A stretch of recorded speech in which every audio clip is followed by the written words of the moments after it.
काठमाडौँ उपत्यकाबाट करिब 26 किलोमिटर पूर्वमा पर्ने काभ्रे जिल्लाको बनेपामा प्रसिद्ध चण्डेश्वरी भगवतीको मन्दिर अवस्थित छ। बनेपा शहरको करिब 1 किलोमिटर उत्तर पूर्वी कुनामा रहेको यो चण्डेश्वरी भगवती मन्दिर बनेपामा मात्र नभई नेपालभरि नै प्रख्यात रहेको छ।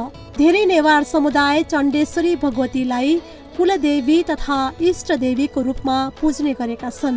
यी देवीलाई वैदिक सनातन धर्मावलम्बीहरू चण्डेश्वरी भनेर अगाध आस्थाका साथ मान्दछन्। चण्डेश्वरीको मूर्ति काठको रहेको छ।